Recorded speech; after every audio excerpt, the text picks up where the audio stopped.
Now let's talk about asymptotes.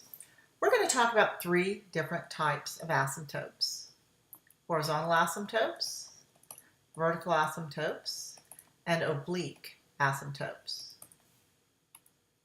So a vertical asymptote occurs when you have a rational function, and it occurs at every real zero of the denominator that is not a zero of the numerator.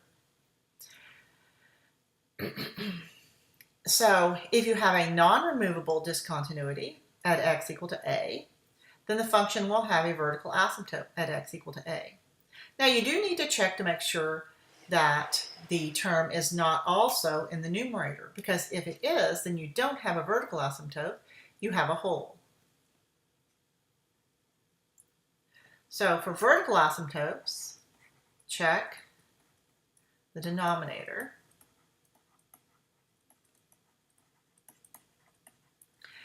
And make sure you have reduced your fraction.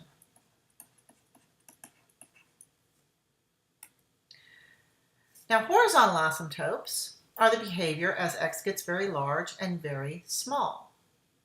So what you're going to want to do is look at your function written this way. So if this is my function, so it's a rational function, and if the numerator has degree m, so this is a m, x to the m plus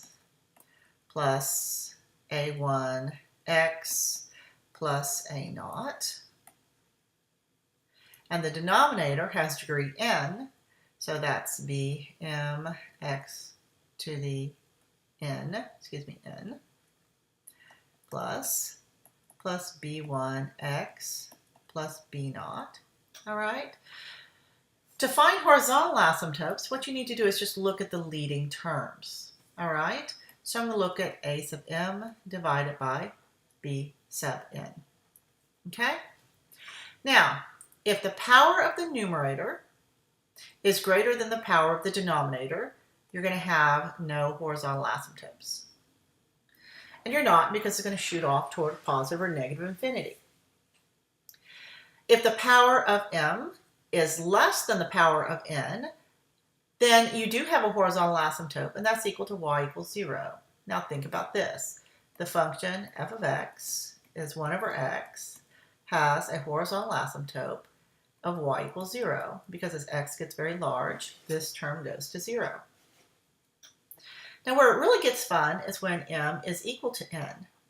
When m is equal to n, then the horizontal asymptote is just the ratio of the leading coefficients.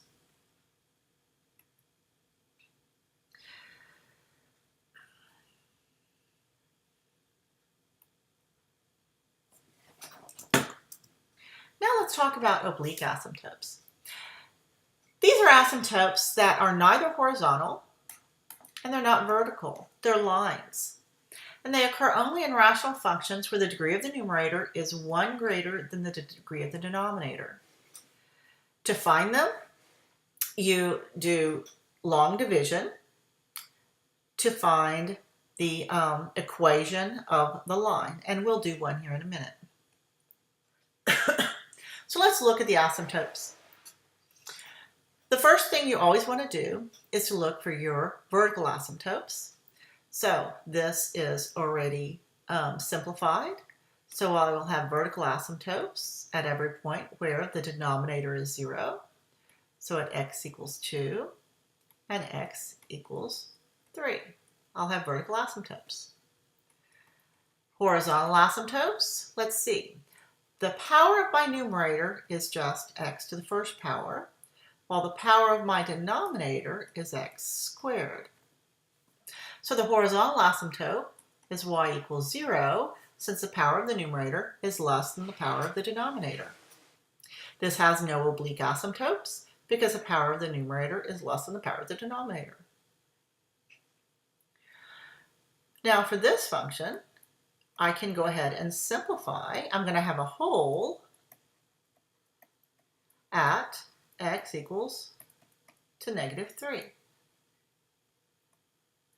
When I rewrite this equation, y is equal to 1 over x minus 4.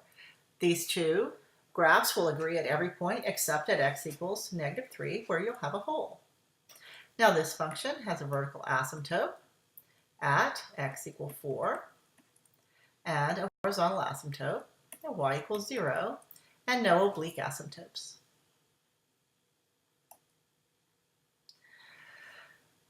All right, now sometimes we don't give it to you in factored form, so let's see if we can factor this. This is x plus 3. We need to factor our denominator. It's got to multiply to be 3 and add to be -4. So in this case, I can see I can cancel that term right out. So I have a hole at x equals 3.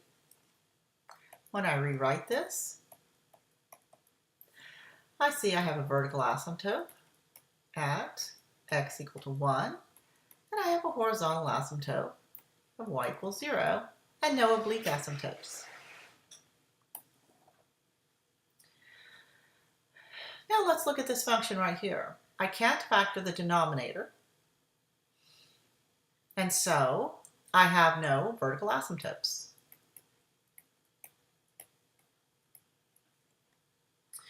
The power of the numerator is x to the first. The highest power in the denominator is x squared. So I have a horizontal asymptote of y equals 0. I promise there are horizontal asymptotes that aren't 0. Y equals 0. And I have no oblique asymptotes. All right. Now, for this function, to find the vertical asymptote, it's where the denominator is 0, or x is equal to 3. In this case, I do have a horizontal asymptote. When you look at the leading coefficients, the horizontal asymptote becomes 2 over 1, or 2.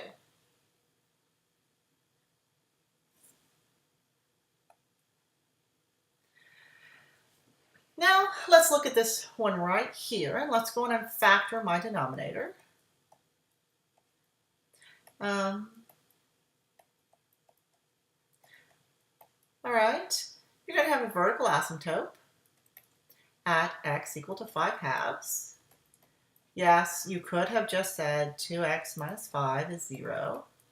So 2x is 5, x is 5/2. That would have been fine.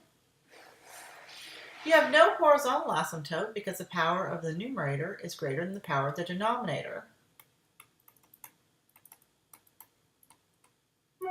However, you do have an oblique asymptote. So let me do this. 2x minus 5 into x squared.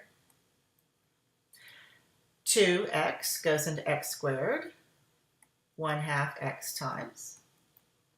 So 1/2 x times 2x is x squared minus 5/2 x. Subtract. I'm left with 5/2 x. So how many times does 2 go into 5/2? Well, that's going to be 5/4. So when I multiply 5/4 times 2x, I get 5/2 x minus 25/4. And I subtract, and I have a remainder of 25/4. Turns out I don't care about the remainder. My oblique asymptote